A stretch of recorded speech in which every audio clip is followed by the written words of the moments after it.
I was at a party once and I was dancing and they said, embarrassment is an underexplored emotion. Go out there and make a fool of yourself. Go for it. Like, feel that feeling, the fear of cringe. That's and really go good. out there. So this is how you can easily have 4, 5, 6 pieces of content every single day, like clockwork, and not putting out a whole bunch of energy to do it. As quickly as you can, start building systems and automation so that you're not working really hard. Really, I'm building a business solving my own past self's problems. He said everything else in life, you learn more from failing than winning. But with YouTube, you learn more from winning than failing. I know people don't like to hear it. As a content creator, business owner, you need to be more responsible for what you consume. You don't have time to just be scrolling. Because what I do know is consistency pays off. So I'm going to say this again because someone needs to hear this, okay? I got booked to speak in front of 16,000 people off a YouTube video that only had 50 views. We're like, if I want it bad enough, I'm going to get it. But you don't. You get what you work for. And most people are actually working to keep their comfort. You have to start the thing and you have to keep going. So one of the things that I'm challenging myself to do as I continue to grow in my business is, y'all know my focus is always less busy, be productive, get the thing done, but I don't need to be working and obsessed all day. I am kind of obsessed with what I do. It's hard to really separate myself, but what I mean is I don't feel the need to just work all day long, because the more that I've been doing this, the more that I realize this is not hard work, and it's more brain power and taking your ideas and getting it to be appealing to other people. And so what I have done and what I'm always working toward is building out systems and just working within those systems. And y'all have seen me like take things that I learned in real time and then just start applying them. So something that I'm going to be doing going forward for my YouTube videos is scripting. And not obviously, like, this is not a full YouTube video script. This looks like a lot, but girl, look at the size of this notebook. This is not a lot. These are notes to keep me on task. So what I'm going to be doing with the scripting, and this is not for this channel. Y'all know this channel. I'm vibing, you know, documenting my process so I could come back and look and see how far I've come. If it helps you, great. But for my primary channel, I watched a video. I love Calum Johnson. His podcast has introduced me to so many entrepreneurs that I would not have otherwise known, including Donnie Wiggins, Zach Pogrup, who really helped me a lot in the beginning phase of what I was doing. He really shaped the idea of me establishing myself as an artist, entrepreneur, and athlete. And that was initially where I started to get the idea for just post every day, just build traction, just share your journey. And then also Dan Cole, who I've also learned a lot from. I already knew about Seth Godin. I really love his books, but I watched his podcast with Seth Godin. I watched a lot of his podcasts, and even if it's a topic that I don't necessarily want to learn more about, I'm always intrigued by the conversation. And so this was no different. I watched a podcast episode with him and Omar from The Department, which Omar is one of my faves too. I have like business people that I listen to, and that conversation was really good. But the primary thing that I took from it was conviction of being a better steward over my YouTube, and being a better steward over my YouTube channel, and being more diligent, because the number of times that people will tell me how valuable the information is that I give them, and sometimes that's under a video that's like 300 views. I know the quality of the video is great. I'm just lazy with my packaging. There, I said it. So I was very convicted in watching this episode, and of course I'm going to put the link below for y'all. But one thing that he was saying was how he started, Calum is who I'm referring to. Calum Johnson started off podcasting. He's been podcasting maybe like 3 years, but I want to say like a year and a half, 2 years, he really brought his podcast to YouTube. And within maybe like the last 2 years, he's really been taking off. I found him maybe around that time or just before that time when he really started taking off. And I've enjoyed every episode. And I watched them start to finish. Like, the people that I watch on YouTube, I'll be watching the whole video because they have information. And this is another thing about consumption. I know people don't like to hear it. As a content creator, business owner, you need to be more responsible for what you consume. You don't have time to just be scrolling diligently, scrolling frivolously through content all day. You need to, if you're going to be looking at something online, it need to be something that's going to help you, something that's going to inspire you, something that's going to impact you, something that's going to give you an idea. And it doesn't always have to be industry adjacent. There are very few people who speak about what I speak about that I actually follow, because I don't necessarily need their ideas, because these ideas come from life experiences, reading through scripture, watching other people's experiences that I know personally and professionally, some of my clients, right? And so you don't have to necessarily listen to people in your industry, but you should be listening to people that are going to help you to improve. And so anyway, rambling a bit, getting back to what he was saying, he said, don't fail on the packaging. So when he does his podcast episode every week, he knows in advance what the topic is going to be. He knows in advance what his thumbnails are going to be. And I say thumbnails because he does testing. So he'll test out a title, he'll test out a thumbnail. And he knows that that's very important, because something that he said was, this is so cool that he said this. I've never thought about it like this. He said that YouTube is a permission-based platform, unlike all the others. Meaning, every other platform that you go on, content is in your face and it starts playing immediately. YouTube is not like that. Recently, YouTube has this thing where if you're on the page on your phone and you kind of linger over a video, it'll start playing. But YouTube shows you thumbnails, and you scroll through those thumbnails and you pick which one, or you physically type in the bar what you want. So because of that, that's actually a really powerful thing. But it also tells you that when a video does well on YouTube, it's not just happenstance. It's not just something random. Even if the person just did it randomly and they got lucky, we can actually learn from that. Whereas virality on other platforms is not always the case. Sometimes you can duplicate the same thing, and your video that went viral on like TikTok or Instagram, it won't go viral, and you'll have to like dissect what happened.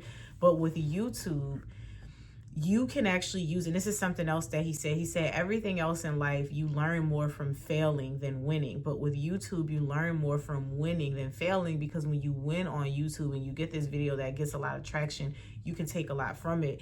And the conviction set in when I was like, wow, I've had a handful of really good performing videos and I didn't revisit those topics. And I don't know why I didn't do that, but I should have, or I should have gone back. And when I thought back on it, I was like, that's so true, because one of the very first videos that I had that went like over 100K was from the Old Money book. And in that series, I wasn't trying to go viral. I was just posting multiple books from multiple videos from that book that I had already posted on TikTok.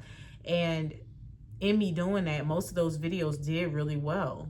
So what I could have learned from that sooner was to make another video of that style. And I did do another video of that style, but not because I was trying to market and capitalize off of the virality. But I was like, girl, you should have done more, because the video that I did a few months after that, it was about how women should gatekeep themselves and why it's important to live a private life as a woman. Not secretive, but packaged it with a title, everything. I don't think I had the best thumbnail, but the thumbnail did okay. The video is now at maybe like 50,000 views, and I only have 8,000 subscribers on that channel. So the video did pretty well. And as I'm listening to the video with Calum talking about these things, I'm like, girl, you're missing opportunities. And so the first thing I was like, I have a video that I want to put up tomorrow. And I was so happy that I watched that episode between yesterday and today, because now I'm about to film it after I finish talking to y'all. Like, I'm about to film this video, and I'm like, wow, this is what I should have been doing. Typically, when I film my YouTube videos, it's off the dome.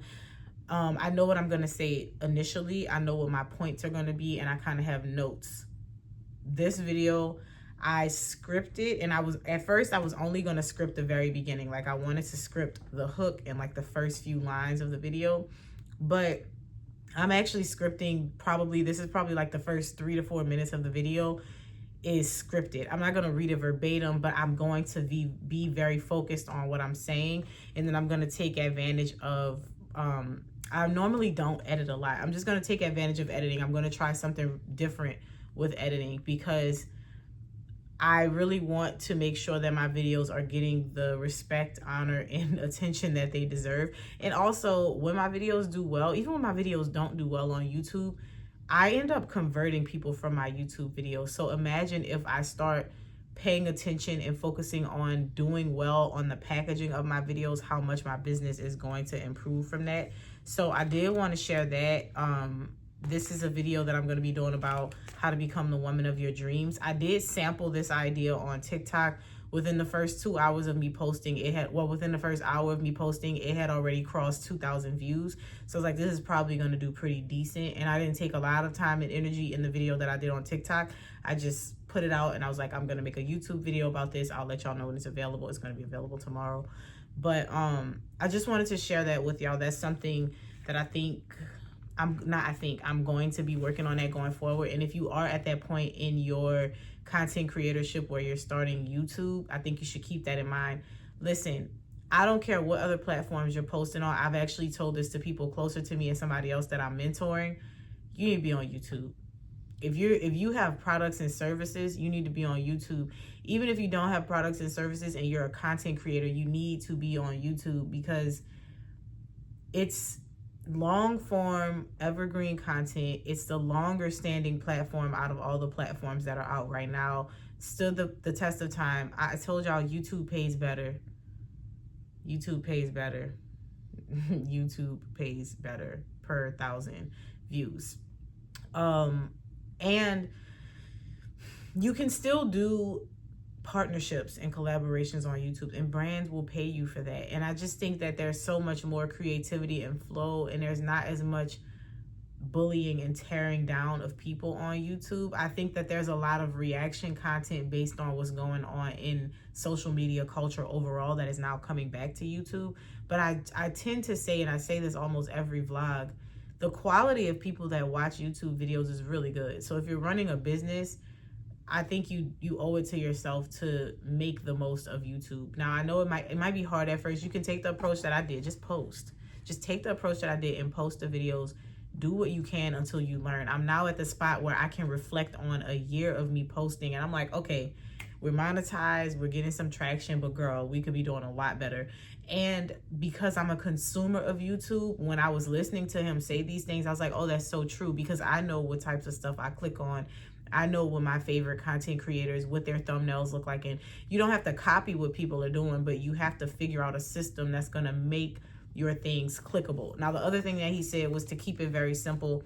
And I agree. I think I'm going to continue to keep my thumbnails pretty simple. You don't have too much going on because it's a thumbnail. People are like, it's not that deep. It's not that deep. I make talking head videos like this. So my videos are typically going to have my face on it and then some sort of phrase that's pertaining to the video, something that is confusing, controversial, something that sparks a conversation, something that answers a question, like those things that we talked about with Myron Golden and Make More Offers Challenge, and about how you want to position yourself and what makes things marketable and clickable. So I'm really excited about this. Even like, I'm excited about, wow, this is the day that I'm deciding to be intentional. I wonder how fast this is going to pay off for me. So I'm about to film that video. It shouldn't take very long. I anticipate that it's going to take the same amount of time for me to normally film a video. It might actually be quicker since my thoughts are more organized and on paper. And again, this is not, don't feel like you're being less authentic. You're being more organized so that you can show up consistently, because I do think that my videos are very authentic, and that's why they land with people, because I'm genuinely connecting. This does not make it any less. This is what I would have said in this video. I'm still going to ad-lib a little bit because, like I said, this isn't the whole thing. This is not a full video. If I read through this, this is probably only like 5 minutes of material. So I am going to be adding things, but the structure of this is also going to help me to stay on task. And something I mentioned to my mentor is that sometimes I forget to plug my products in my videos. Like, I forget to sponsor myself, and I'll be too lazy to go record a clip and add it to the post-editing. So I wrote it in my notes. In a couple of spots, I put, like on the first, after the first tip, I put mentorship. After the second one, after the fourth one, I put mentorship. And then at the end, I put mentorship, like reminding myself. And there's no script. I'm just going to talk about what I have to offer, how it can help people, because I got to start telling people about it. You know, my funnel does what it needs to do. Every now and then I make a post about it, but I need to be more direct about telling people what I have to offer, because I'm also shocked every now and then by how many people will say, I didn't even know that you had products and services. So I've rambled on enough. Let's get started. I had to come back and report really quickly I enjoyed that. The video it's 22 minutes, but it's probably only like a 15-minute video because I just recorded in one clip and I would look down at my notes and pause as needed. So now I just need to go in and edit out those pauses and put text on the screen for the scriptures that I cited. That felt really good. I did not have a moment of rambling. The video felt very direct and poised, and I knew exactly where it was going. So I'm definitely going to be talking about that. I'm definitely going to be doing more of that going forward. There is something else that I thought was interesting that I heard Devin say today, and it was in the middle of one of his longer videos. He said, rich people talk about money like it's the weather. And I realized, y'all know I've said time and time again, it's not that I want to be magnificently rich. I want to have fun with whatever I do. I want my work to feel fulfilling. I don't want it to feel like work. And I want to be compensated fairly for the things that I do. But it was something about the way that he said that. And that also makes me realize that one of the challenges I'm facing now is changing networks, changing environments, and changing the people around me professionally to be more accommodating to the space where I want to go. And I think that's something that people don't talk about very often, because it's almost like you have this awareness of needing to do better and needing to change, but you also feel stuck in how to move into those spaces. So I have no idea what to do with that or how to navigate that problem, but I wanted to share it here because I realized that I am in a space where there's only a handful of people that I'm able to share big goals and dreams with that don't make me feel crazy or that don't really understand it. Even if they're not trying to make me feel crazy, I can tell that they don't know what I'm talking about, or like they think that the goal is crazy and too big and doesn't make any sense. So I know that that space is coming too, because I do want to be able to have conversations with people where it doesn't feel like it's bragging. And not just it doesn't feel like it's bragging, but I can also ask them questions that will help me. And what made me think about this too was I watched this rant about CultureCon and how a lot of influencers don't realize that they're contributing to the capitalism trap. Now, the rant wasn't all bad. I didn't agree with everything. I didn't disagree with everything. I could appreciate her stance in the way that she articulated her thoughts. But one of the things that stood out to me was, wow, it must be really exhausting to be a creator who does really well and feeling like you can't fully express that in your content because people are like, oh, but people are starving and you're buying a bag. Oh, don't you post anything other than shopping? Like, that must be a really exhausting experience. And I'm not saying that people should walk around being tone deaf, but I want to be in a space where I can have conversations with people around money, finance, impact even, because a lot of these people give back behind the scenes. They're just not talking about it. And I think that it's extremely unwise for people to pick them apart and have these critiques when you don't know what their giving life looks like privately, because that's the purpose of giving. We don't have to announce what it is that we're doing when we're giving things in private. That's between us, God, and that person, right? But I realized in that conversation, I was like, wow, I want to be in a space where we can have conversations about accomplishments without feeling like somebody's going to come and police you about making too much money or your first world problems, or I can't believe that you don't think that starving people need, like, it's exhausting. And so that's something that I'm also going to be working on. That's obviously not something we're going to tackle in this vlog, but it's a thought that came up that I just felt compelled to share. I'm about to go edit this video. This is the only work I've done today. I've done no work. I posted a few TikToks, but I haven't done anything. I haven't sent out any emails. I haven't done any typing. The only work that I did was preparing the script for this video. And then I worked on my calendar because it's the 30th and I still had some gaps to fill in for December. December's tomorrow. Is it? It's the 29th. Tomorrow's the 30th. December is Monday. So I need to have that calendar filled out by tomorrow, really. So when I finish editing this video, depending on what time it is and how I'm feeling, I'm gonna knock that out the way too. Again, most of this work, it feels really good to know that when I get the things done and I tweak my systems, everything is just gonna come together, because I don't wanna feel like I'm just, you know? And I also feel as though when I get the proper systems down, I'm going to be able to hire and outsource, and it'll be even better because then I can just focus on front-facing client acquisition and the creativity aspect, and my systems will do the rest.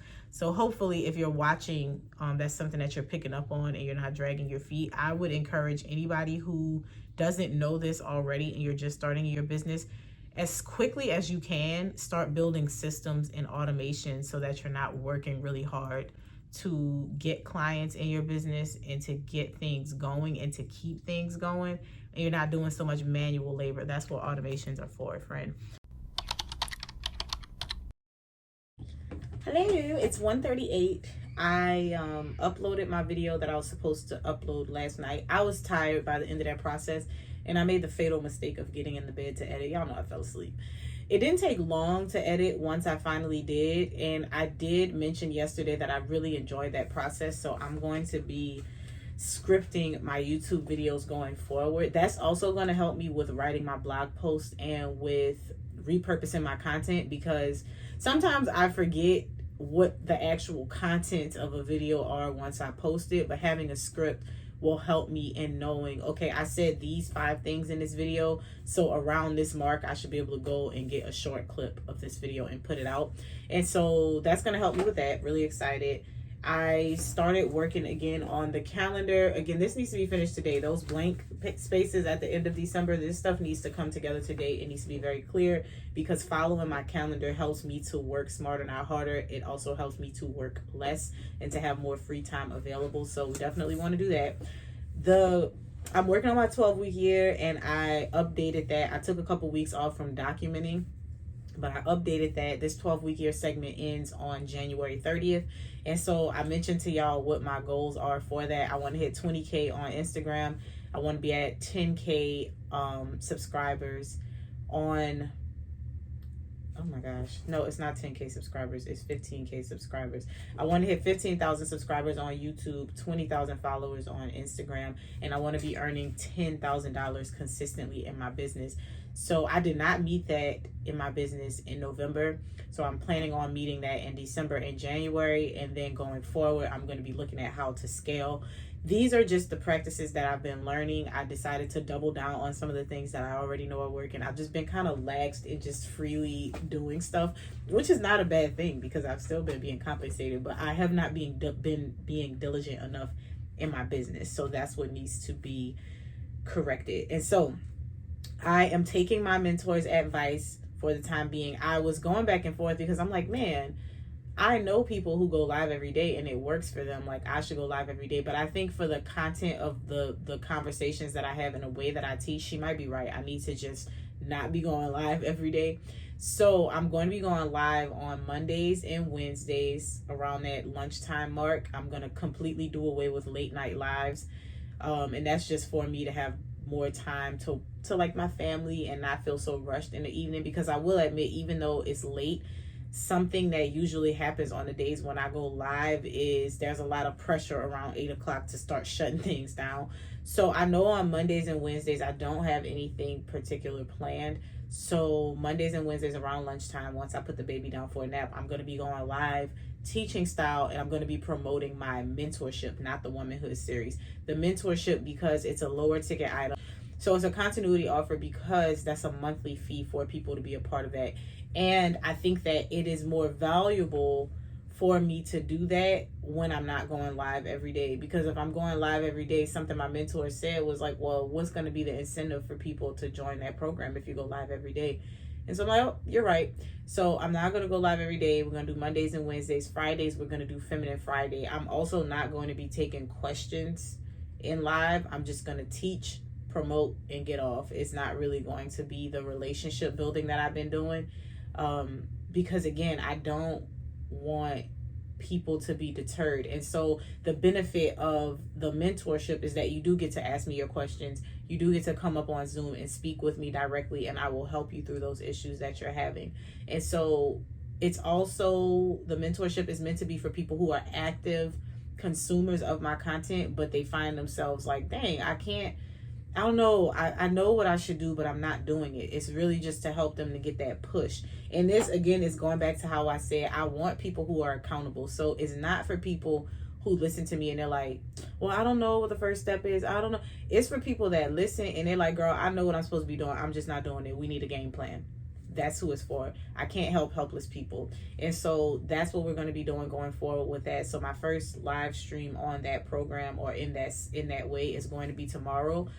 Friday, I am linking up with Jarnay. I have a few people that I want to reach out to for the rest of this month for Feminine Friday. Everybody that I do reach out to, it's going to be recurring. Like, I'm not going to have 52 different women on Feminine Friday. I'm actually going to go through the same set of people in hopes to build relationship and to build community and to get our communities established with communing with each other. So I'm really excited about that. And then it also gives me additional content for YouTube that will help people in the long run. The only thing that I have to do differently for Feminine Friday is I have to make sure that I start off the video with a hook so that I don't have to edit that video after I download it from live. Another thing about going live, you can download the video when you're done, but you can make clips and post that to your page. Those clips are probably not going to do very well with numbers, but you just want to build community. As I mentioned, you just want to speak to those clips, and those videos are for people who are really invested in your community. So I'm posting them directly on TikTok, but I'm also going to be adding them to my stories on Instagram with directions to go over to watch the full video. I'm not going to send a link. I know that I should. Whenever I'm encouraging people to watch one of my YouTube videos, I'm not going to put the link because I don't want them to click it and click out and mess up my analytics. I would rather them be like, oh, I want to watch this, and then get off the app and go do the work to do it, or not watch it at all. So that's that.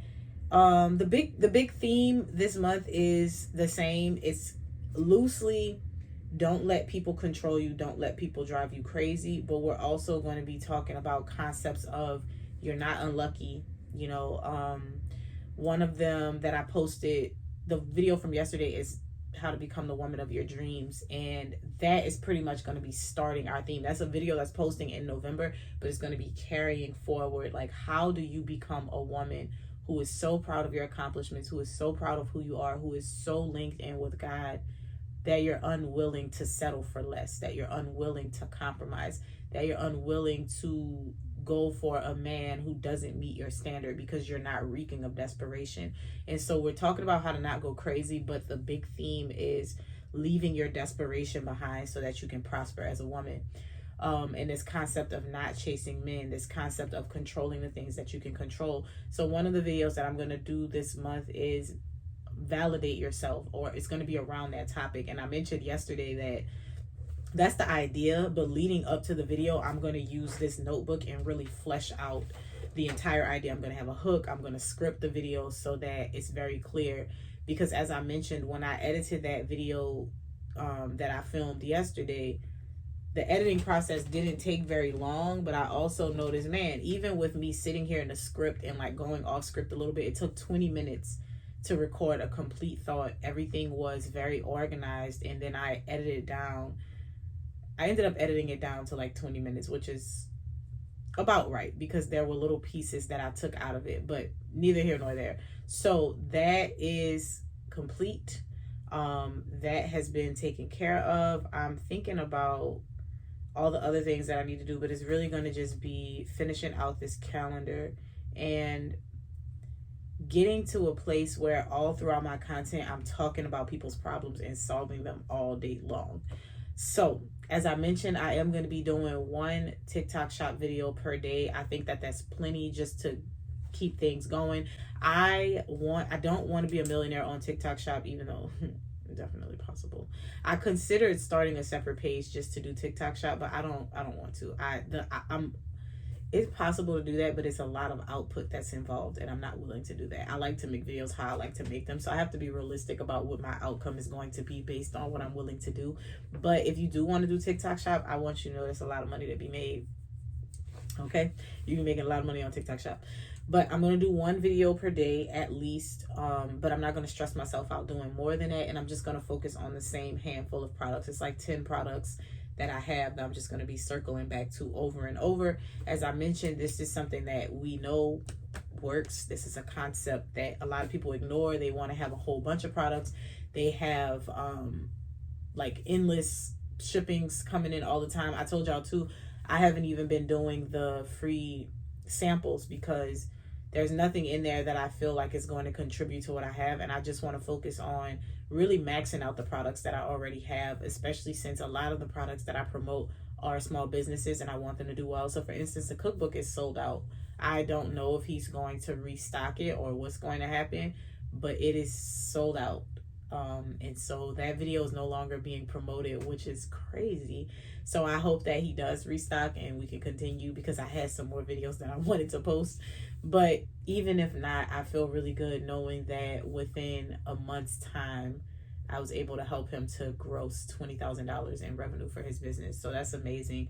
And same with the art book. I know that I really want to do my final portrait and post it, because I want her to get that boost around this holiday season for people who want to buy this as a gift. I think it's an incredible book. I've been using it all year. It really has helped me so much with my drawing journey and just seeing things differently. So I'm going to be posting those products and the products that I use all the time, as I mentioned, and just really positioning myself to max out on getting leads. Now, since I'm not going to be going live every day, that also means that I have to be very diligent in the content that I put out, because live was getting me my leads that I needed on a daily basis. So now I know for a fact 2 to 3 times a week I'm going to be able to hit my quota for my live stream and how many people opt into my lead magnet. But I need to make sure that I'm on par with the rest of the week. So that's why this schedule is so important. And once I say what the Sunday video and the Tuesday video are about, everything else just branches off from there. So for instance, Sunday and Tuesdays are video days. So Monday and Wednesday are the days where I'm repurposing content from those videos. So it's not really hard. That just leaves me with the rest of the week, Thursday, Friday, Saturday, right? And so Friday, I know that I'm doing Feminine Friday. That video is going to be posted to YouTube, and then I'm probably going to repurpose a few clips of that video throughout the day on Friday as well. So that really just leaves Thursday and Saturday. Saturday is all promo. I'm going to be putting out heavy hitting content around problem solving, around the issues that my audience is facing, how to solve those problems. And then Wednesday, I put out the blog. So on Wednesdays and Thursdays, I haven't figured out which one, Wednesdays or Thursdays, I haven't figured out which one. I'm basically going to be taking that blog content, repurposing it into a carousel, and then taking the messages from the blog post and making it content. What I think I want to do is let the blog go out on Wednesday, because it's always Wednesday morning. So the blog is posted Wednesday morning. So all of my content on that day can be repurposed. So repurpose meaning if I do a blog on the 5 ways that women self-sabotage, I would do a carousel on the 5 ways women self-sabotage, and it will be a swipeable thing with just the bullet points and the main ideas of the blog. But then when I go in to do my videos, it would be like 5 ways women self-sabotage part 1, 5 ways women self-sabotage part 2, and I would be breaking those points down into separate videos. And so that would be my Wednesday content. So that's what I'm focusing on today. Now that the hard heavy lifting is done, I sent out an email today, everything you missed this week. I sent out an email to the author of that children's book, just to show her where I featured her product all throughout this month. And that's the only emails I need to send. I do need to send some marketing emails, or schedule some marketing emails to go out this week. But the heavy lifting for today is done. The video is up. I put up the different options so that YouTube can decide which one is the best and stick with it. But I need to get this calendar finished. So that's what I'm going to work on now. It is, I've been talking for like 10 minutes. It's got to be, it's 1:52. So my goal is to finish this by like 2:30 and then go on about my day. When the gurus say work smarter, not harder, I get it now. I fully understand. I finished my calendar, and as I was finishing my calendar, I kept like playing certain things in my mind. And this idea that I always see these videos about how it's not hard to make a lot of money. And being on this side of things, I absolutely believe that that is the truth. I think what is hard is having the patience to figure it out, because a lot of people will hear things like that and they think it's going to happen overnight for them. But it takes for you to develop some sort of skill over time. And I'm realizing for me, my skill is my ability to speak and translate thoughts. My skill is also my ability to reason and see other sides of a debate, for instance. So as I am doing my schedule, it probably looks crazy from y'all's angle, But as I'm doing the schedule, I have some things in mind. One, I found this stories prompt that I used to use. And I remember when I was using this consistently, my stories were through the roof. I'll probably share that with y'all. I'm not sure how to actually share that with y'all.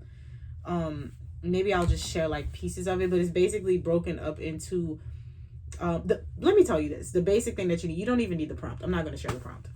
What you need is to understand that people want to engage. So when you post on your stories, just like when I say you post your videos, you need to make it about the person.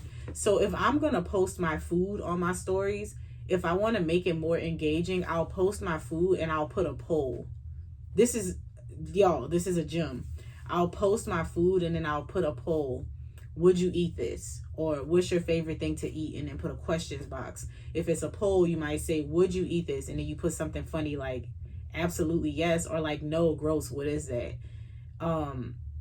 Or you can do, like I said, you can do a questions, what's your favorite food? Or what do you think this is? Who do you think cooked this? Something to make people engage. If you're going to post you going somewhere, you might want people to come back. So post an interesting picture of where you're going, like maybe a cool landmark that might be a giveaway, or just something that's completely confusing, and ask people, where do you think I'm going? And then put a questions box. And sometimes this has nothing to do with business. When you just want to engage with people, ask them regular questions. I remember this was maybe earlier this year on Instagram. I did this. I was just bored. I did a whole segment over the course of a weekend of getting to know you. But really what I was doing was collecting data on the type of people who follow me, while also figuring out who they are. So for instance, I know my favorite shows. I know my favorites of things. But instead of posting all of my favorite shows, I took some of my favorite shows and I did like this or that.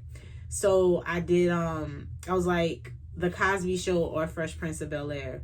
That's a hard pick because most people probably watch both, but people were engaging.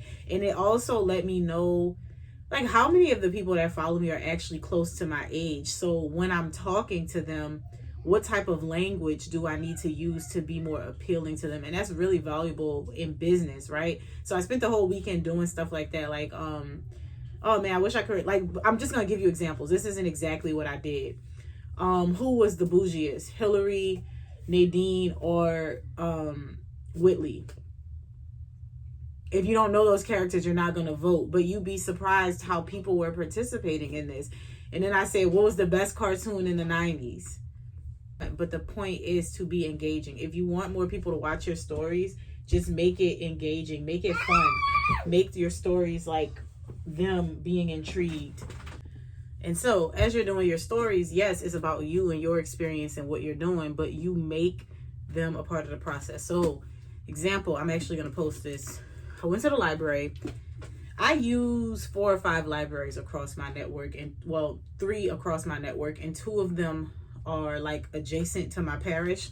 So I have basically like a membership, but not an actual library card where I can go check out there too. My normal library does not have this. We have an email system where once you check out, you get a printed receipt if you want. You can actually check out by yourself with the machines, but you get that and you get email updates like, hey, don't forget your book is due, whatever. But you just put it up here. They don't stamp the books anymore. This particular other place that I go to pretty rarely, they still stamp the books. And every time I get a book from them, I'm like, oh, this is so cool. I love this. It's so nostalgic. And it's so special to me because not all the libraries do this anymore. And so when I post about it, I'm not just going to say what I just said. I'm going to be like, does your library do this? Put a poll up. Yes, no. People want to feel like they're a part of something. People want to feel like everything is about them. And you just have to kind of be aware of that if you actually want people to engage with you. That's why I say, really, I'm building a business solving my own past self's problems. And I'm offering those solutions to other people. But in order for me to make that land for people, I have to talk to them like I'm talking to them and not to her. So instead of me being very vague when I talk, I say you. So your problem is that you do this, this, and this, knowing full well who I'm talking to. Or I might be talking to like a little cousin or whatever, or somebody that just don't know what I know now. but instead of making it vague, I talk to that person and I make it about them. So that's what I do in my posts in the feed. That's what I do with YouTube. And then in the stories, because I'm really talking about my experience, I'm just bringing you along and seeing where you relate to what I experienced. So if I'm watching something and I share it, I'll be like, have y'all ever seen this movie? Or name that movie. Like I might put a piece of a clip and be like, name that movie. And that's just an easy way to keep people engaged on your stories. You might find that you're not getting a lot of views, but if you switch and start doing that, like I said, you don't even need the prompts that I have. But if you just switch and start doing that, you'll notice that your stories and engagement will go through the roof, because people are on social media because they're bored. So if they come to your page and they can get a little dopamine rush or a hit of entertainment or whatever, and you can also collect data for your business, it really is a win-win. But getting back to what I was saying here, this can help you if you make your, now you're gonna have to make your own calendar. I can't tell you what to put on there, but I'm just gonna walk y'all through what mine is. It's very repetitive. The only things that are written on here are the actual subject matter. So on Sundays, I have a video for YouTube. On Mondays, I'm gonna go live, but the posts from Mondays are going to be based on what I posted on YouTube on Sunday. So Sunday is going to be 3 to 4 posts, just repurposing the content from the video. And I'm always going to do a carousel of the main topics covered in that video, directing people back over to YouTube. Carousel is for Instagram. The other posts are for Instagram and TikTok. So now this is going to help me to get more posts out that are dedicated to pushing people back to YouTube, because my goal with Instagram, as I mentioned to y'all, is really keep my feed really clean and aesthetic for the idea of people knowing what I'm doing, who I'm talking to, what I represent. That also helps with brand representation and collaborations where people can see clearly what you do. So my Instagram is for that. So I'm going to be using that repurposed content to go in there. Sundays on my feed, I'm really not going to be posting much. I'm going to let that be a day of freedom where if I have random thoughts, I will, but I'm not going to focus on posting so much on Sundays. So that's Monday. Now Mondays, I'm going to go live on TikTok. I'm probably going to do a dual live, just go live on TikTok and Instagram. I'm always going to save those videos so that I can clip those videos too. So throughout Monday, I will have my pieces of content from the video that I put on Sunday. And then I'm going to have my live video that I save. And I'm just going to save these videos, get clips. This can be stuff that I post on Sunday. It can be stuff that I post throughout the week. But I'm going to have the material. This is mostly going to be stuff that I post to my stories to encourage people to come into lives like, oh, this is what you missed. Tuesdays, I have another YouTube video that goes out. Now, on Tuesday, the posts that are going on my page are going to be clips from the live stream and topics from the live stream the previous day. So this is why it helps to have like systems day of the week, because then it's just always the same process. But Tuesday, there will be a video that goes out. And then on Tuesday, while we're waiting for that video to go out, because my time to post videos is 6 p.m. throughout the day, I'm going to have repurposed content from the live stream from the day before. So essentially everything that happens today, tomorrow, there's repurposed content coming from it. So Wednesday, I put out my blog post, but since there was a video on Tuesday, the same thing that happened on Monday, repurposed content. So there's going to be a carousel post to Instagram, and then there's going to be multiple posts covering the topics that I discussed in that YouTube video posted on Wednesday. This sounds like a lot, but I'm telling y'all, just like I did the script for the YouTube video, I found last month when I did this, it was very easy to just make content. Not a lot of pressure, not like, oh, I should post about this today. And it also helped me to be more organized and not feeling like I was missing anything or like I should be doing something, or, you know, like this hyper productivity thing where you're busying yourself. You just want to be focused on what needs to be done. So Wednesday, the blog post goes out. And then on Wednesday, I'm also going live. So now I have material from live once that live is done, and I have material for my blog post. And guess what's going to happen on Thursday? I'm going to post about that. So now this is helping me to also not have wasted content. Something I was worried about when I first started doing a blog is how long is this going to take to take off?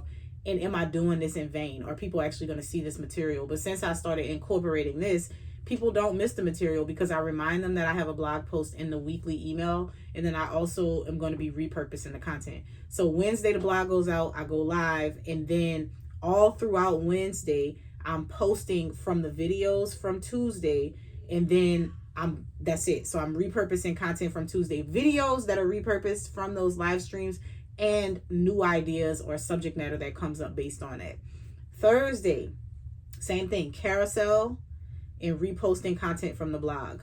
So, and live. So now on Thursday, I have 3 places to pull from. This helps you to get more content. I promise you, it's crazy that we overthink this. Everybody thinks you have to be new and innovative all the time. So this is how you can easily have 4, 5, 6 pieces of content every single day, like clockwork, and not putting out a whole bunch of energy to do it. Friday, I'm going to have Feminine Friday, which is the live session that I'm going to be doing every single Friday that I mentioned to y'all. And so because it's Feminine Friday, I will have live content that I'm doing, and then that day I'm also going to be relying on some of the repurposed content that I created throughout the week to post that day. And then on Saturday, I'm basically using Saturday as a day for promo. So all of the content that I create is going to be reflected of the topics that I covered that week. So I'm going to go back and look at what YouTube videos did I make, what blog posts did I make, and I'm going to be making videos pertaining to those concepts and ideas. And I'm going to be pushing people into my sales funnel, pushing people into downloading my lead magnet.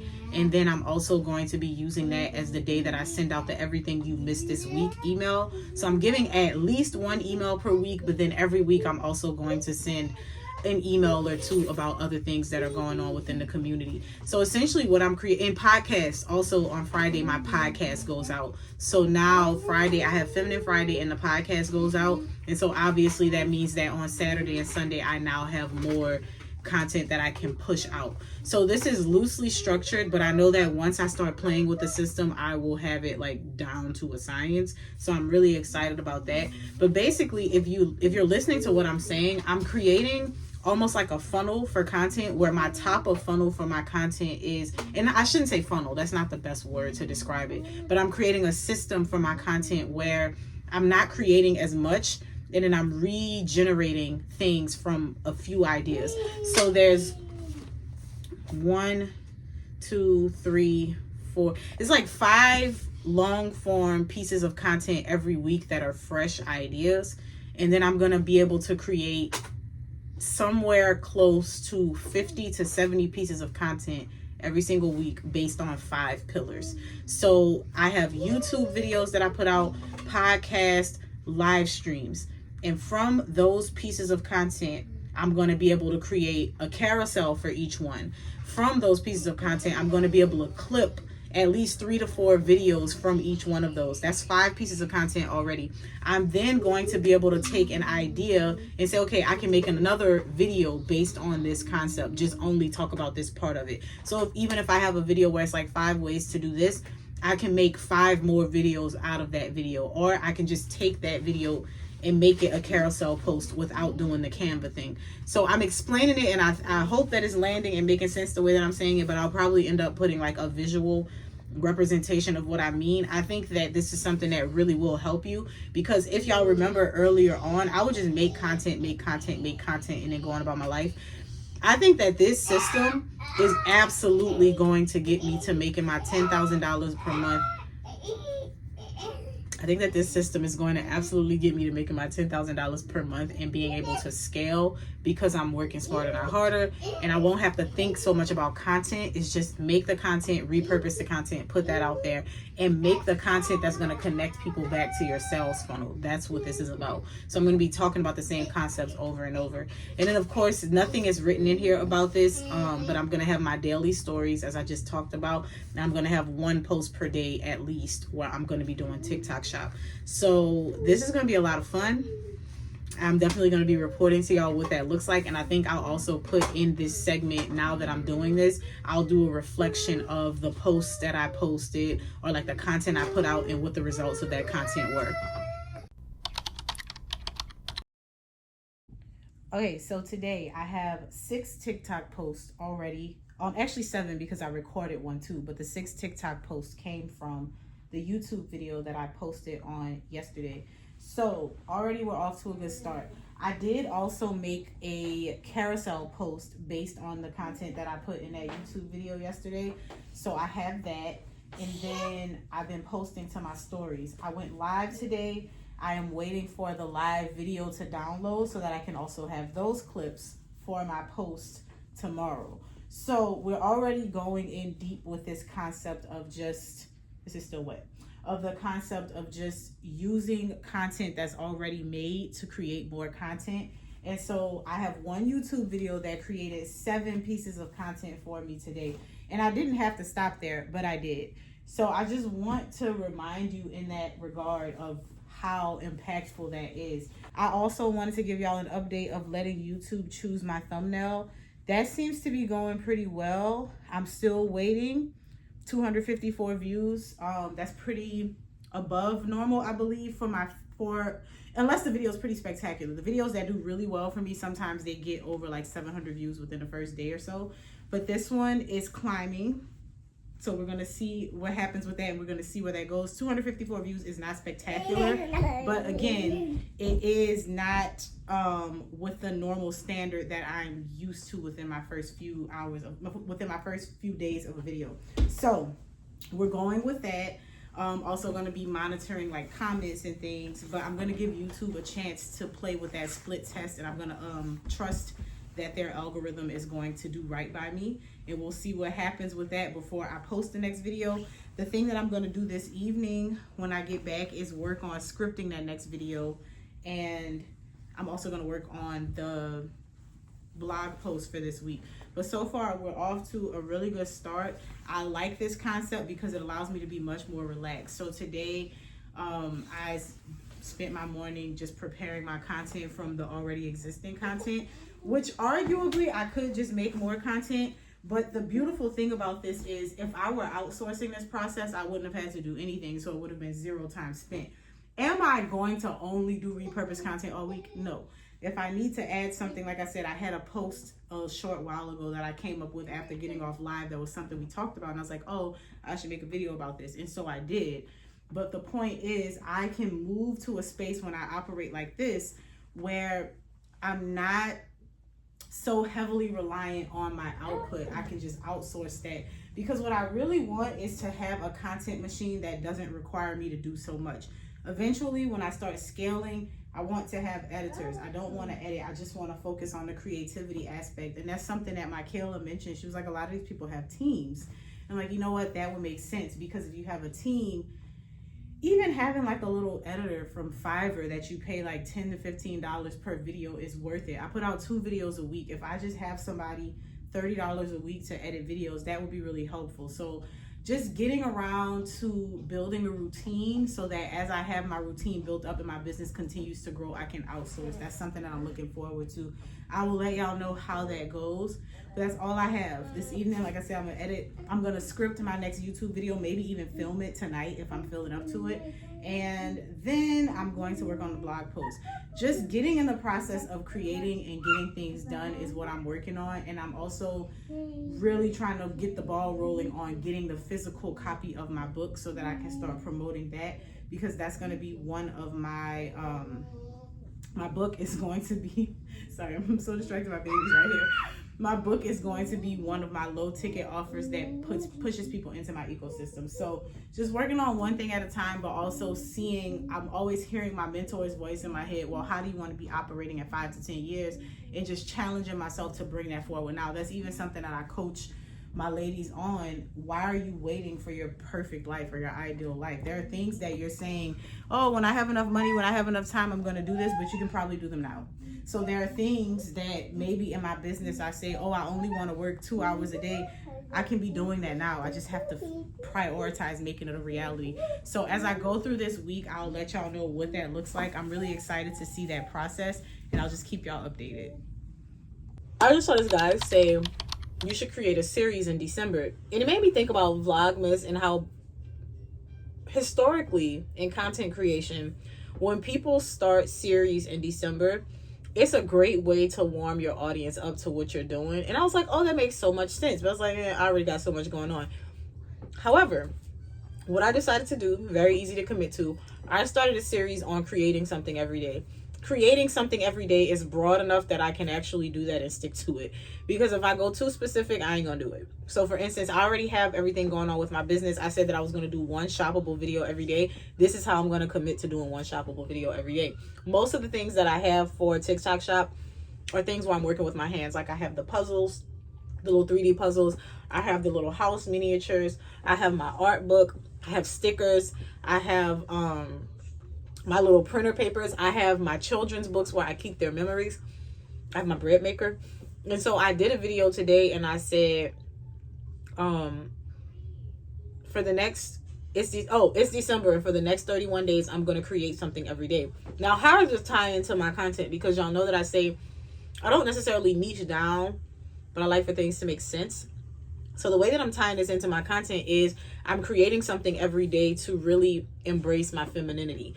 Not necessarily saying I'm working with my hands, not necessarily saying that I'm not painting, I'm doing whatever I feel like creating that day is what y'all gonna get. So I'm taking people on a journey while also doing my other content, which is going to, one, help me with being consistent with my TikTok shop sales. But even some days, if it's not a TikTok shop product, maybe I'm just coloring or something, it's reestablishing that point to my audience that there is time in your day and you can take just a few minutes to do something to make you feel more creative. And one of the things that I talk about in the Womanhood series is creativity being a huge part of femininity, and how a lot of us miss out on the opportunity to really embrace that softness and that creative side of ourselves. But it's a great way to help us to not be so stressed out, because when you're creative, you have to slow down. You can't rush through a painting. You can't rush when you're drawing. You can't rush when you're trying to create something. Even reading a book, you can't rush through that. You can only read and comprehend so fast. So it's like you have to slow down when you're being creative, and that's how that ties in. And I love that, because now as I do that, if I gain traction, I might just continue doing it past the 31 days. But if that's something that I do and I continue to gain traction, I can very easily weave that into womanhood, very easily weave that into my other content pillars. There are some other things that I wanted to share with y'all. I thought this was so interesting. I told y'all about Calum Johnson. He interviewed Natalie Nicole Smith. And I think that what's so cool is I used to follow her. And what I always liked about her was her drive and her authenticity. But there's something so different about her now. As I watched this interview, there was a calm over her. And I realized it's because she has wholeheartedly at this point in her life surrendered herself to God. And it's reflected in her speech. It's reflected in the things that she discussed. I think that that's not the best podcast to really learn how to do something, that particular episode. But it's a great episode to help you to work through the emotional overload of pursuing creation full time, like entrepreneurship, content creation, influencer things. Because what happens is, what I do know is consistency pays off. I know this like the back of my hand. If you are consistent, and if you believe in what you do, and if you treat people well, you're gonna be successful. I know this. I don't want to put on a costume to make other people feel good. I don't want to write and text and do things to make other people feel good. And that might hurt me, and that might help me. I don't know yet, right? But the worst that can happen is I try. This is my page, and I sell what I believe in. So go to my bio, figure it out. If you like me, maybe I'm not your girl for marketing, or I'm not your girl for branding. I don't know. But I feel as though that if I don't show up as my authentic self, I'm gonna attract the wrong person in my life. But she said a few things that really stood out to me, and I wanted to share them. I'm just gonna put the clips in here.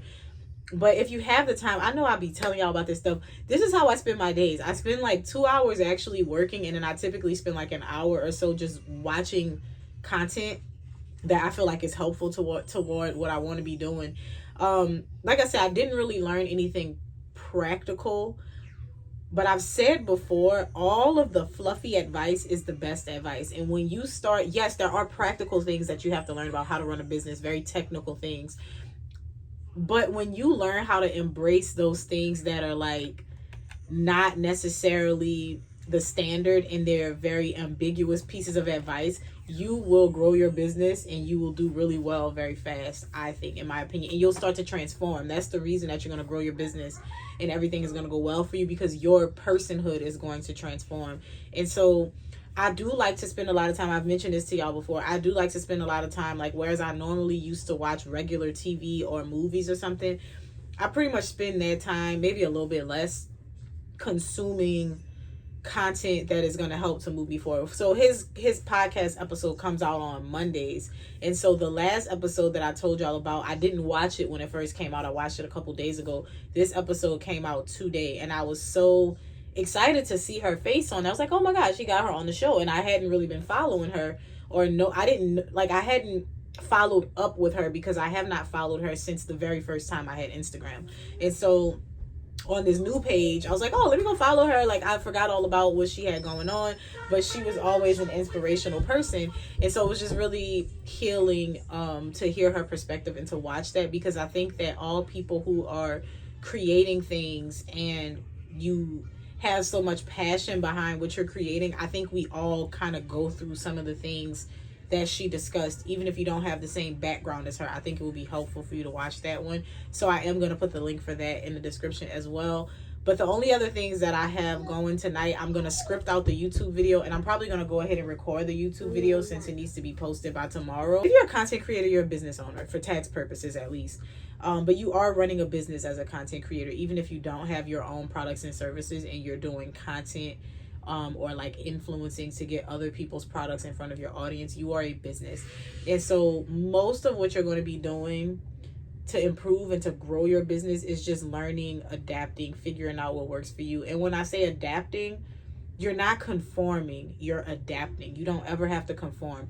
I don't have to do anything that I don't want to do. I don't have to compromise who I am and what I stand for in order to make money. That's the beautiful thing about content creation. Anybody can do it. Anybody can be successful. And I think she said this too, which is a thought that I've shared on here before. It's really about consistency. So I've said time and time again, if you never want to hear me talk ever again, just remember consistency. If you can't figure out a strategy, just be consistent. And you'll figure it out eventually. Everybody's going to figure it out. The problem is most people struggle with consistency. So you quit when you don't see the results. And this is why you see even Calum, I said this earlier, his podcast has been going for like 3 years, but maybe like the first 18 months, it was just nothing.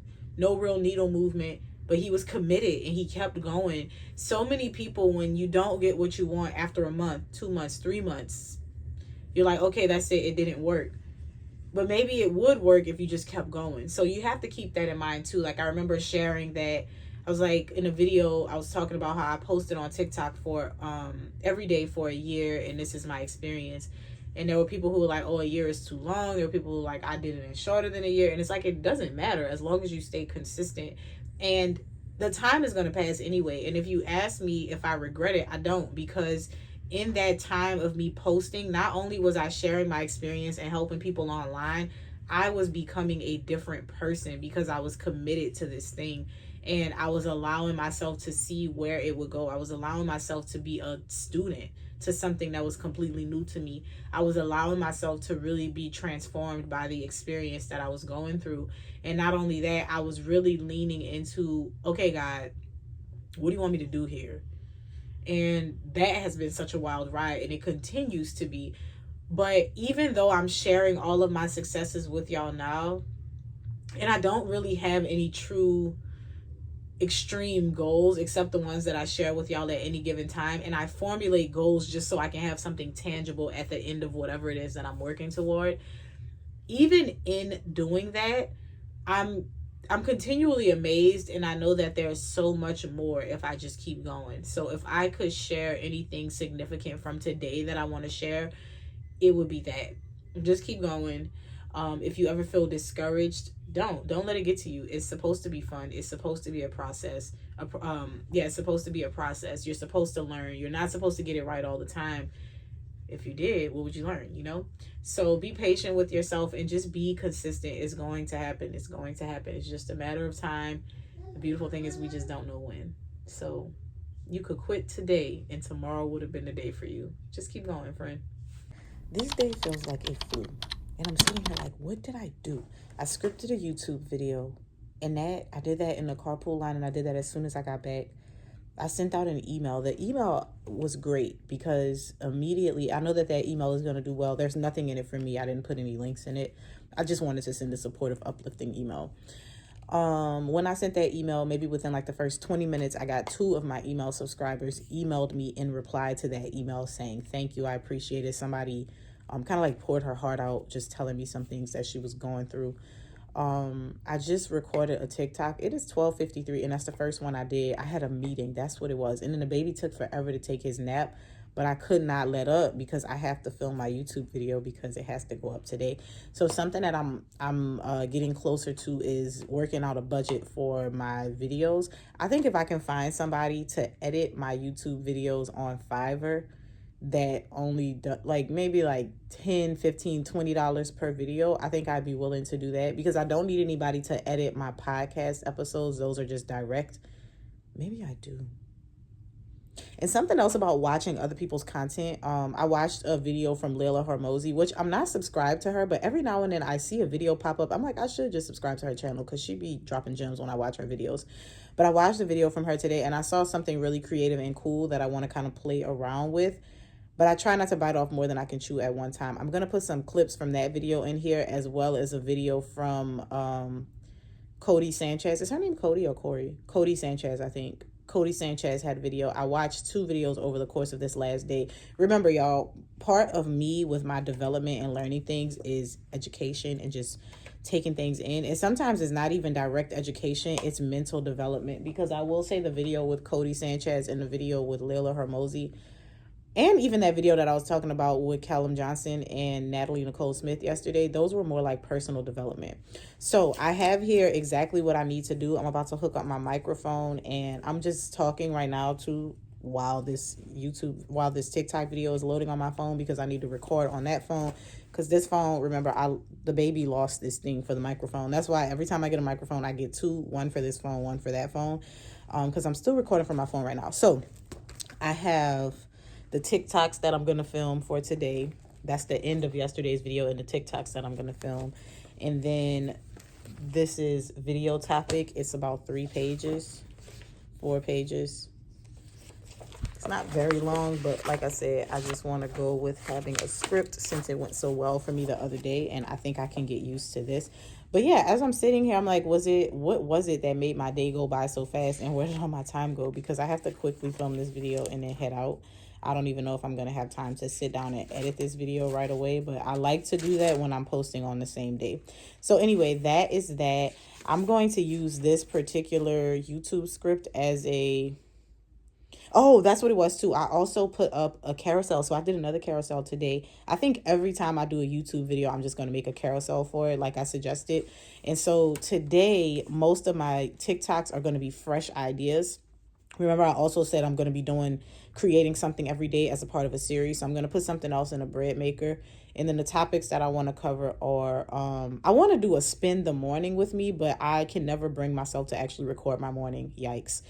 I also have some points that I wanted to add for this vlog. I want to do a video where I'm talking about how one little step over time is better than one huge stride. Girl, you're not unlucky, you're just intentional. That's what the YouTube video is about. That's what the email was about. And since that responded so well, I also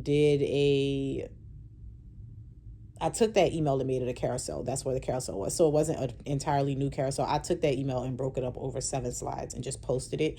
I'm going to see how it goes in a minute. And then I'm also going to do a TikTok on that topic to promote the video that I'm about to film. So that TikTok video will be posted later this evening. But I like to put all of my TikToks in my drafts and then just post them throughout the day, so I'm not worried about posting.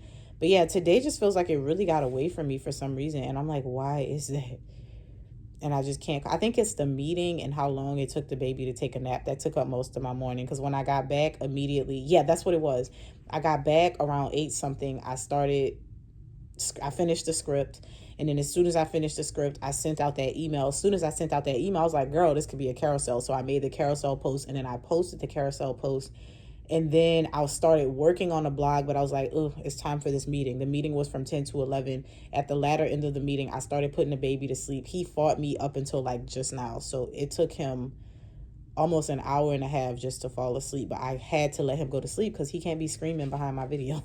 So I'm about to do my video. I have some things that I want to share, but I'll come back when the video is done. Okay, I'm feeling productive again. I did not get around to recording all of the TikToks because I don't have the capacity to make anything in the bread maker right now because I got to go pick up kids and come back. But there's 5 things that I wanted to share with y'all that I learned, or thoughts rather. It's not really things. 5 thoughts that I've learned over the past day that I want to share with y'all, and I think that it would be beneficial. So the first is learning to not be afraid of being embarrassed, or not being afraid to experience fear in the pursuit of the thing that you're doing. And I think this is huge. If you're a content creator, if you're a business owner, part of it could be mentally you're doing something that's so different that nobody has done before. Part of it could also just be you being afraid to be publicly embarrassed. But I do have a clip that I want to share that I think sums this up better than I can, so I'm going to insert that. I was at a party once and I was dancing, and they said, embarrassment is an underexplored emotion. Go out there and make a fool of yourself. Go for it. Like, feel that feeling, the fear of cringe. That's and really then go good. out there and do it. The truth of the matter is, you shouldn't be scared about failing. You should be scared about looking back at yourself 10 years from now and thinking, I haven't changed at all. Take the big leap, do the thing, because the only real failure is never actually trying. The other thing is you get what you work for. And you can say that in a negative or a positive way. This is from Leila Hormozi. I said that I was watching a video of hers, and she said that whatever we think that, you know, if you work really, if you desire something so much, you're gonna get it. Or if you want something really badly, you're gonna get it. There's quotes like that. If you want something bad enough, you'll get it. But she was saying it's not just wanting it, you have to work for it. And she said the truth is we all work for the things that we have. So if you have a crappy friend group, you're working to keep it. And she talks about that in the video too. I'm going to insert that clip because, again, I think that she can just explain it better than I can. What you want most in life. I know that sounds terrible, and I know that we all want that. We're like, if I want it bad enough, I'm going to get it. But you don't. You get what you work for. And most people are actually working to keep their comfort. Think about it. Like, at that point, I was working so hard to keep my friends. I was working so hard to keep my beliefs. I was working so hard to keep myself stuck because everybody says they want success. Very few people can actually show it with their actions. We are not our desires. We are our actions. If your time and your calendar and your money do not reflect your goals and the life that you say you want, then be honest with yourself. It's not really the life you want. You want the life you currently have more than the one you say you want. That's it. If you wanted that one more, you would be on your way to getting it. The disconnect between desire and behavior is what keeps you stuck in the patterns that you hate and the life that you hate, because those patterns are easier than choosing growth. So now, these are 3 things that I accumulated over just reflecting, but also indirectly from having conversations with people. One is you have to have a reason for your brand to exist, and it has to be more than money. I talk to y'all about this all the time. So with my primary brand, my personal brand, I'm building products, I'm building services, I'm doing all of these things. I have TikTok shop, whatever. But the primary reason for existence is that I know that young women who were like me in my folly need to know what they don't know so that they can thrive faster, get farther faster, avoid mistakes that don't need to be made. And I know that we live in a society that doesn't really uplift women in a positive light. So that is my purpose beyond profit. So before I'm profitable, I'm that woman who wants to step into that space and take on that charge and carry the weight of that responsibility, even though it can be heavy and annoying sometimes. But that's my purpose beyond profit. And the benefit is if you can explain what you do really well in very few words so that people can understand it, you'll be magnetic and people will be drawn to you anyway. And the confirmation for this was when I was watching yesterday, the podcast with Calum and Natalie, where she doesn't really do high pressure sales with her coaching. She's like, my page is a representation of me, and when people come to my page, they will know over time if they want to work with me or not. And that's also part of the reason why I stopped being so I was never really salesy, but I have basically taken away the concept of promoting through short form content. I just don't think that it's necessary. And I also don't want people who come across me for the first time to buy into my programs. I actually want them to go through the process and make sure that I'm the right person for them, because I think a lot of the people that I worked with in the past that it didn't go well or I didn't enjoy working with them, it was because we weren't aligned. So I think that that's important. Another thing is that you have to establish business goals, particularly I think 2 to 3. And this is why I do the 12-week year. So these are not business goals that I'm doing, but these are my personal goals that tie in. And so I mentioned to y'all every 12 weeks, I take a week or 2 off in between the segments, but every 12 weeks, I'm just focusing on 2 to 3 things. Now, I think that it would be beneficial to have like 2 to 3 goals for the year, but since reading 12-week year, I don't make annual goals. I just make 12-week goals, and I work really hard to hit them. And so one of the things that I'm working on right now is getting to 20K on Instagram. I'm at 14,000 now, and getting to 15K on YouTube. I'm at almost 9,000 subscribers. And the reason that this is important to me is not because of the numbers, but it shows that I'm putting in the work to make the progress to get to the end result. Because I've also mentioned to y'all that I want to unlock speaking. I want to go ahead and write this book. I want to move towards being a very valuable personal brand that people want to collab and work with.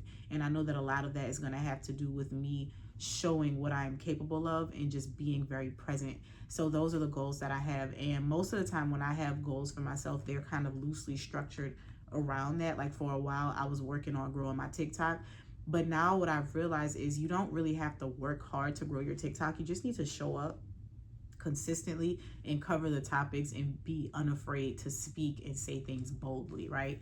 So there's that. And then the other thing is to build content that tells your story. And this is important because I heard a guy in a video once say the way that you don't worry about competition, or the way that you are unfazed by competition, is to make yourself somebody that people can't compete with. So if I just have products and services, I just have Wifey School, I have the Womanhood series, but that's it. That's my products and services. I talk about it through word of mouth. I don't have any media or material that demonstrates to people how I work, how I am. I don't make YouTube videos. I don't have a podcast. I don't do any of that. People may want the product from the idea of what the product is, but when I make my content and I talk and I share, it is not just all about my products, but I make content around solving your problems. You now know, oh, let me work with her instead of this lady. And it's not about trying to pull competition. It's about when you make content, you're setting yourself apart without doing a whole bunch of work. You don't have to describe to people why they should go with you over somebody else. It's apparent because they follow your content and they can kind of figure you out through their content, through your content. And it's also not meant to be a begging stance. You don't want to beg people to work with you. You want people to know that they want to work with you. And again, that's why I've pulled back on sales and marketing in that way. And I kind of market through the more intimate channels like email, stories, because people who watch your stories are actually a little bit more invested in what you have to talk about. People who subscribe to your email, 100% invested into what you have to talk about. You just want to work to convert them, and you working to convert them is not work so much as it is just showing up so that they can see very clearly, oh, this is the lady I need to work with. This is the program I need to get into. This is the resource that I've been looking for.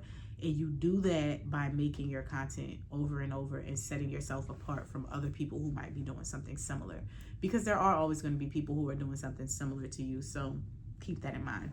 But yeah, I just wanted to share those little tips in this clip. I did finish my YouTube video. I feel, like I said, I feel a lot better. The weight is lifted. I still have to do my thumbnail and play around with the title. I mentioned to y'all that with the thumbnails, I give YouTube multiple thumbnails and I let it choose just for experiment's sake. The last video just crossed 500 views, and that was Sunday, so 2 days ago. I'm going to see how that goes over the course of the next few days.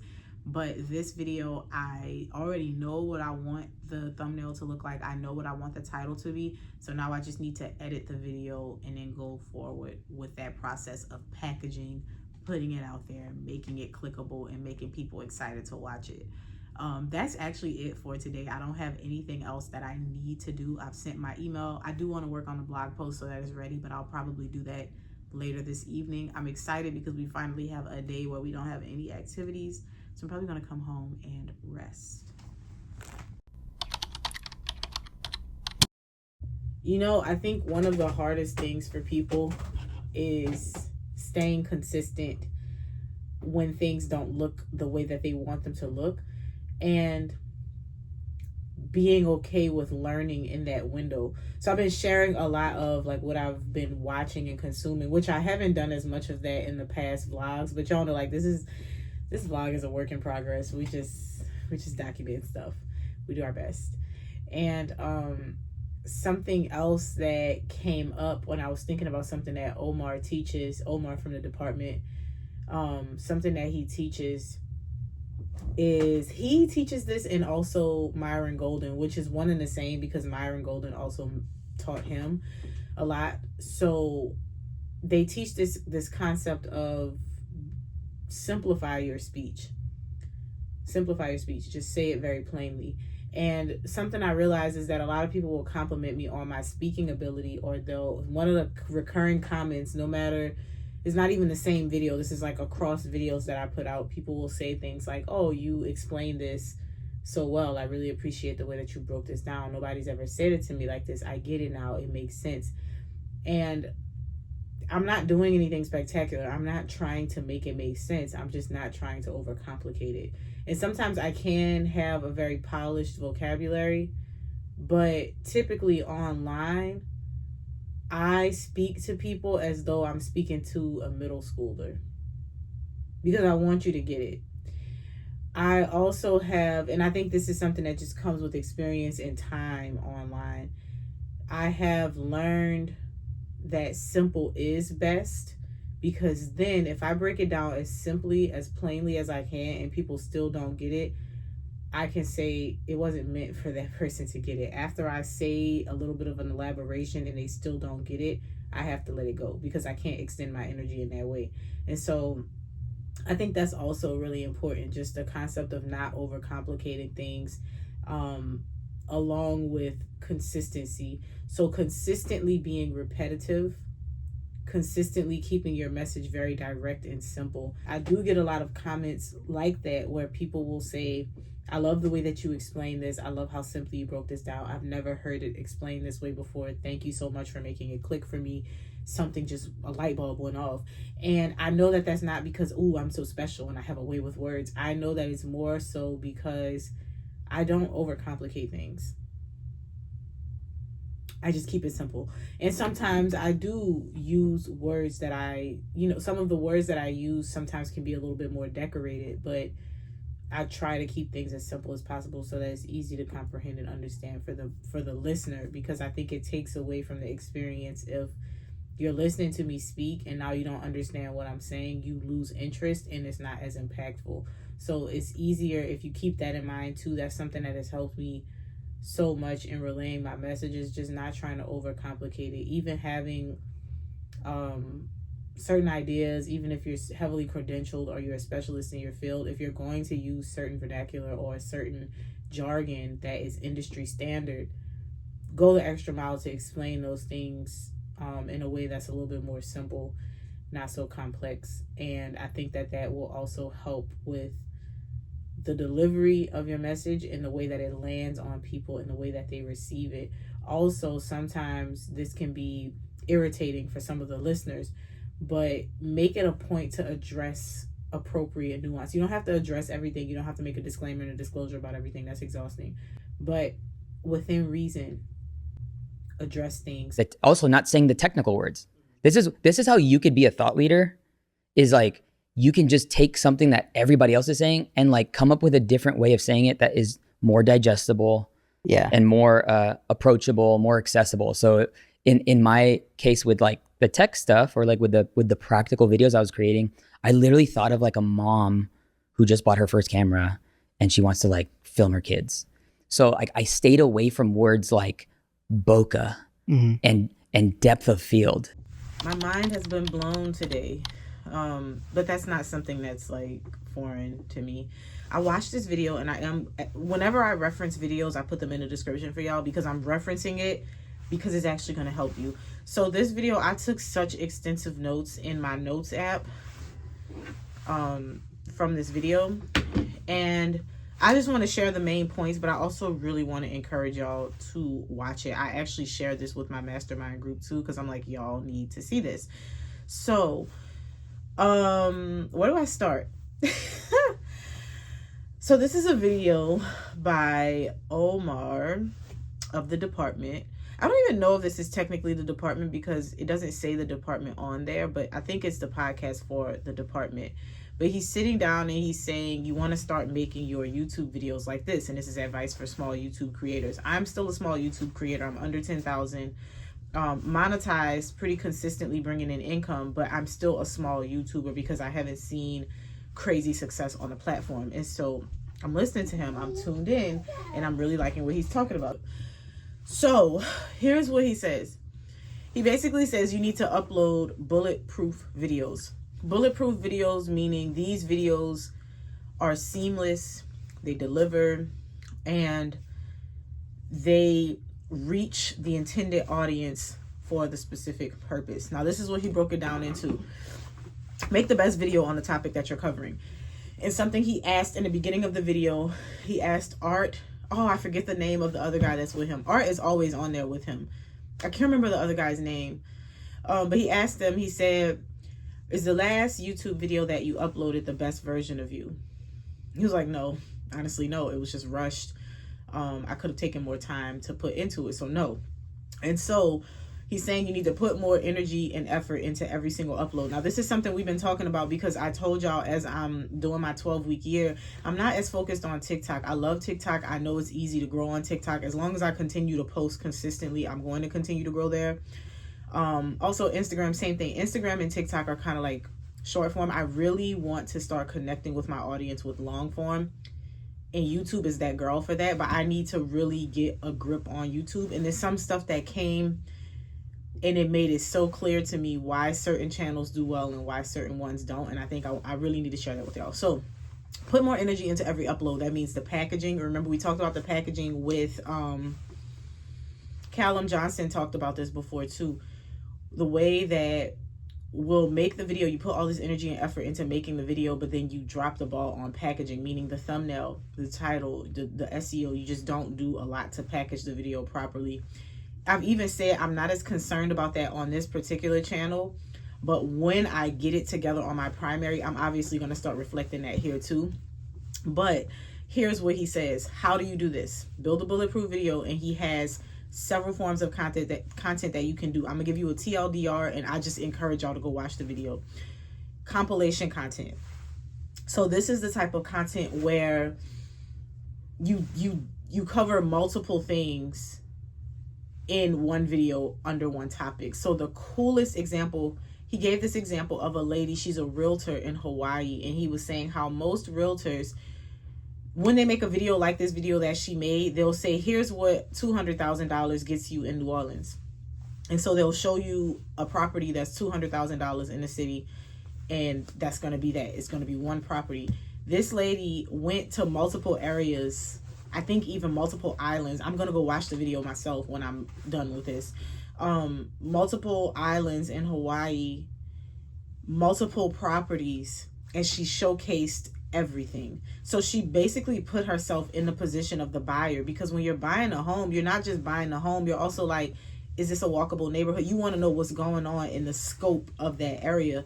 And she basically put you in that position, is what he's saying. So I still have to go watch the video, but that concept is crazy to me. I think that for me, with the type of content that I make, I know that I can recycle some of the things that I talked about. So there was one video that did really well for me, short form and long form, because I just took the same video from TikTok, put it on YouTube, about the 9 toxic people to avoid.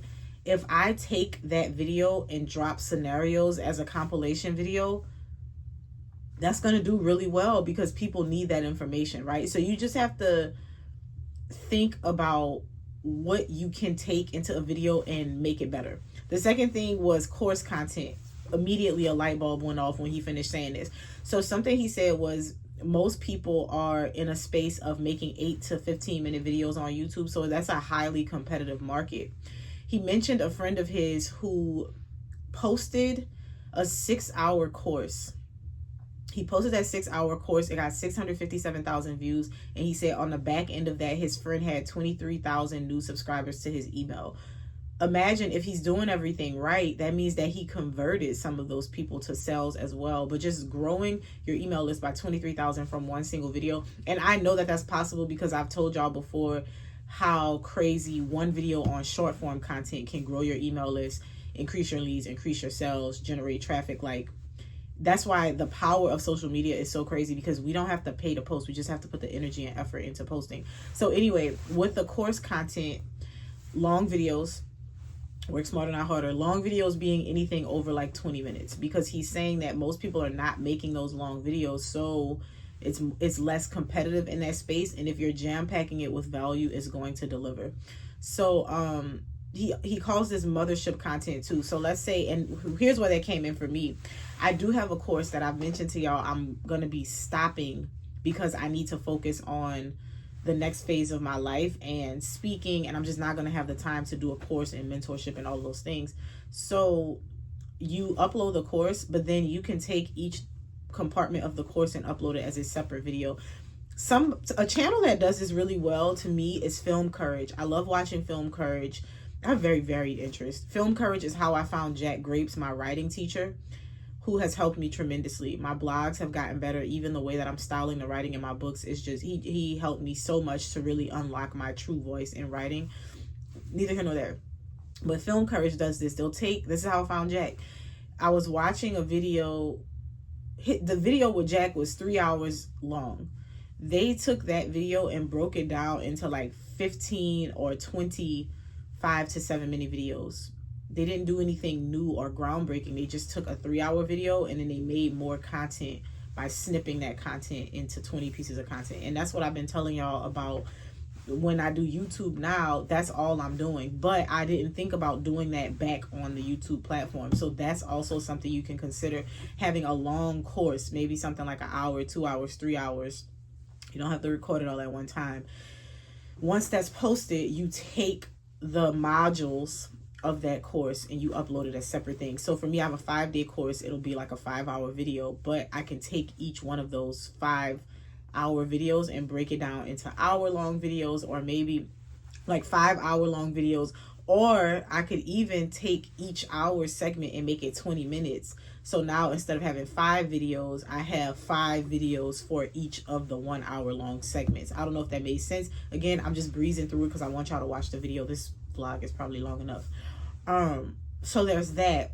Now, the other thing that he mentioned was you have to learn how to freely give and be generous. And I wholeheartedly agree with that. Generosity is the reason that my platform grew very quickly without a whole lot of energy and effort. I was so focused on giving to somebody who I'm not even right now in this moment, because all the problems that I solve, they're not even connected to who I am now. It's just how solving those problems got me to where I am. So I was obsessed with solving the solution, solving the problem that my audience was having. And when you do that, you're going to grow. So the third thing that he mentioned was making a content marathon. Now, how do I say this? The best way to describe this, and he gave a strategy. He said, let's say you plan out a series of videos from, it's December now, January to November. So you do those videos. And then in December, you take all of those videos, 11 videos, you put them into one video and you give commentary, additional ideas, additional answers to questions. And this is important because when you're making videos like this, whatever questions y'all have, I don't know them until I read comments. But if I go and I take all these videos over the course of 12 months, and then let's say the first video in January got 10 questions under the video. Now when I re-upload this video into a marathon video, I'm answering questions. You do an intro and an outro between each of the takes. So between the January and February video, there's an intro at the beginning and an outro where I'm answering questions, addressing additional commentary. And that's something that's just going to help your audience. You're answering questions for them in real time, and you're creating more content that's evergreen for you, right? Then the fourth one is conversation content, having a co-host. Now, this is something I know a lot of us are really cringy about this. This is also why I'm really excited about doing Feminine Friday, because it increases notoriety, but also it gives a different perspective. And so what he was saying is, even if your co-host doesn't know the subject matter, it helps to ask questions. So imagine, and he gave a lot of examples, but one of the best ones that I think stood out to me was Robert Kiyosaki. He did he did YouTube, and he would have this young lady on his YouTube with him. She didn't know anything about the topics, but she was there listening to him talk. And the benefit of having this person who didn't know what was going on, she could ask questions that the audience will probably ask. So in addition to you being this experienced figurehead who has all this information, you have this person right here that's a little bit more grounded, that can ask questions that you probably forgot existed. Like if you're talking about investing and she says, well, what if we don't have $1,000 to invest? And now you're like, oh, okay, if you don't have $1,000, let's say you only got $20, you're gonna do this. And the power of that is you're impacting your audience even more, because you're telling them the possibility, but you're also not forgetting that some of them are beginners, right? So I thought that was really cool, and I really want to get into that with Feminine Friday. I really want to get into that with the collabs, because I told y'all when I read Key Person of Influence, one of the areas where I really need to work on solidifying my brand is with collabs and just outreach and more partnerships, not just brand deals, but partnerships with people in the community. And so I'm really working on getting the women that I admire, the women that I follow, the women whose content I appreciate, to be coming onto my platform and sharing that space with them. Doesn't matter how many followers they have, it's all about the quality of the content that they put out. Because I'm gonna tell you, everybody that I follow, I believe that they have the potential to have 2 million followers. I'm not kidding. There's some people that have much smaller audiences because they're just not consistent, or they just haven't really figured out the whole content thing. But the quality of conversations that they have through their content, I just know I don't care if you only have 2,000 followers. I will invite you to my platform because I so value the thought process that you have. And that's something that's so valuable too, because something else he mentioned about the conversation content is people just like that. This is what I was gonna say about the videos. When he said this part, it clicked. I'm like, oh, the reaction based content. That type of content does really well because people love commentary. People love mess. This is why celebrity tea got to be a thing. That's why TMZ is a thing. That's why entertainment news, like even the news, that stuff is intriguing to people because we love commentary. So you present the situation and then you add commentary. It's like having an additional voice on the screen. And then the last one that he gave was crowd content, which I feel like is very easy even if you don't have a big audience. Give a few examples. You can have like a live event where you present and you're going to record YouTube, but you have a crowd there so they can ask questions in real time. You could do it over Zoom. Maybe you have a Zoom session. And I know I'm going to use this for book club with my mentorship. Whenever we do book club, I'm just going to record it. And then that'll be like my live audience. So I'll be on Zoom with them, but I'll have a setup where I can record my interactions with them and just edit it later if need be. You can do it in a live session where maybe you have access to a space. You set it up, you call your followers or your community. You say, hey, I'm going to be filming live on this day if you guys want to come. So that video, I just condensed it a little bit in like 12 minutes, but it's a really good video. It's over an hour long, but it's worth the entire watch, start to finish. Actually, probably watch it again. Most of his videos I do watch more than once because he just puts out such quality information. So that is something I'm going to be implementing as early as my next upload. And when I say as early as my next upload, because I'm working on packaging as far as thumbnail, title, SEO, but some of the other things that I had not considered were some of the things that he mentioned. So before the end of the year, I am going to get my course uploaded, and that gave me the confidence to be like, oh, I can do away with this course and take that course and turn it into a lead generation machine, a sales magnet machine. So that's the next thing that I'm going to work on.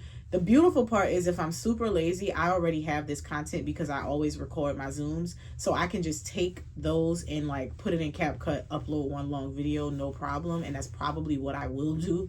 But I just have to make sure that I go over it to make sure that that makes sense, because these were interactive sessions. So I have to make sure that people also aren't being on screen and, you know, all the things. So that's something that I'm going to incorporate. I'm actually going to challenge myself to diversify my content where I'm doing a little bit of all of this, some compilation content, some course content, some content marathon content, crowd content, conversation content. And I just want to see how that goes and where it takes me. I'm so excited, y'all. I don't know if it looks that way or if it sounds that way, but I'm going to go ahead and close out the vlog here because I don't have any significant business updates to give to y'all before tomorrow. So see y'all in the next vlog. Okay, so here's some truths that I've reflected on over the past few weeks about like the direction of my brand, where I want to go, what I want to be doing.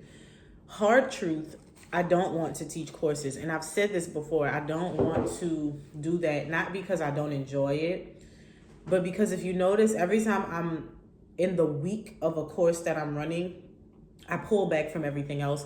And I just don't have the energy nor the desire to focus on continuing to push out content. And I genuinely don't like that. I also don't, I don't like that when I'm doing this, I find myself feeling like there's certain aspects that I have to hold back or reserve for the course or for that material. And after sitting with that last clip that I was telling y'all about, I'm in a space where I'm like, you know what? I really want to have the ability to be like, anything I think and I want to put out is content, and I don't have to dance around this can't be said in this setting, and I really want this to be something for, no, I just want to be able to put it out. So essentially I want to be a full-time content creator, but I want my books to be out, and I want to be booked for speaking events, and I want to do live events only. Like whether that be me collabing with other women and we come together and do events for women, whether that be doing a real live womanhood series like twice a year. These are obviously going to be more high ticket items because people are coming in. It's really not even high ticket. It's high ticket for the consumer because they would have to travel to where the event is. But I want to go back to when I was really making content because I had a lot of fun, and I enjoy making YouTube videos. I enjoy putting my blog posts together. I enjoy making content. I'm finding it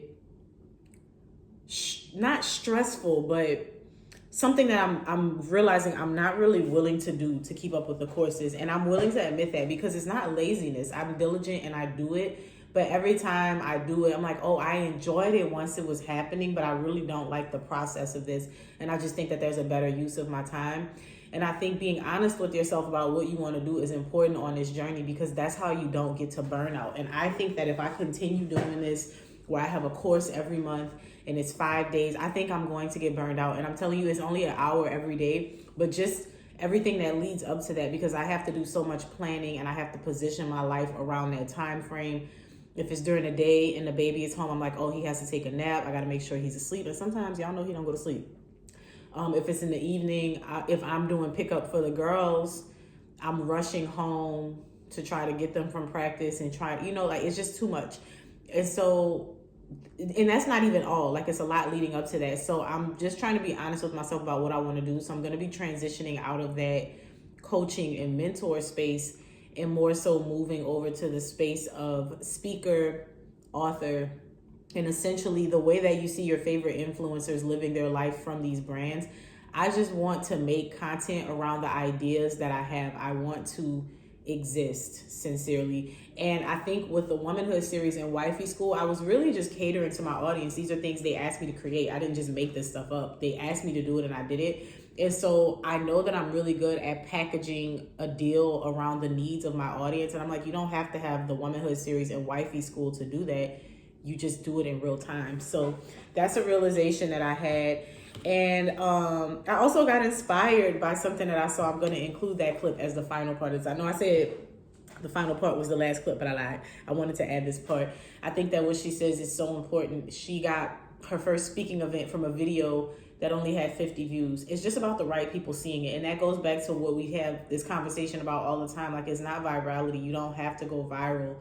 You just need to do the thing. And I realized I'm not an influencer. I like creating content and I like just sharing what's real to me. I don't care if you buy into my things. I don't care if you buy into what I'm talking about. I just want to share. Like, I really want to be a physical artist and my content is like a canvas for me. So I share all these aspects. Like, this is homemade bread that I shared yesterday from my bread maker.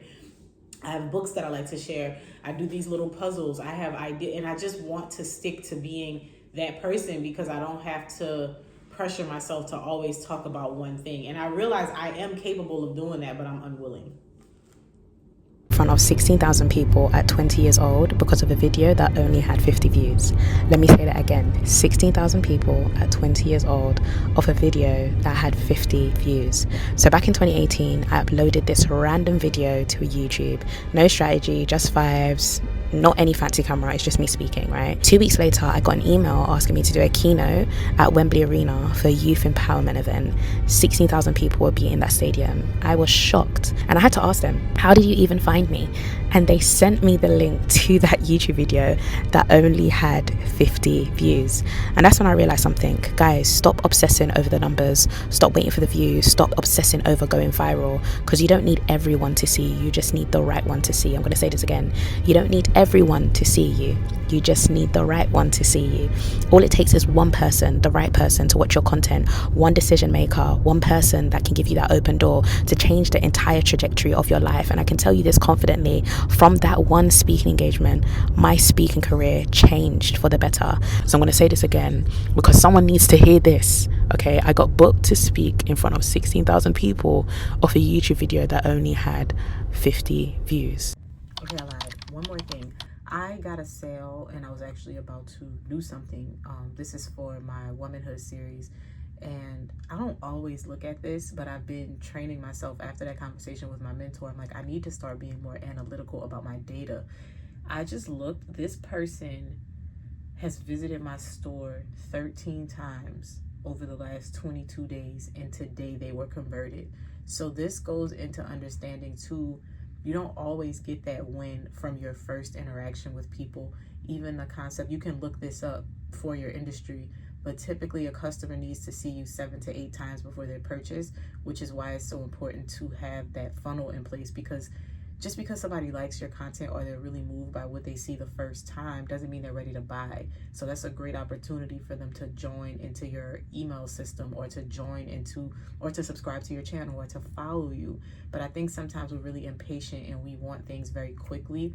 And this also ties into why I say it's important to have multiple streams, because if this, let's say this is something you're not just doing for fun and building it and it's nice to have money, but let's say you're relying on it as a source of income, you do want to diversify, because sometimes it may take your clients a while to really get into your system.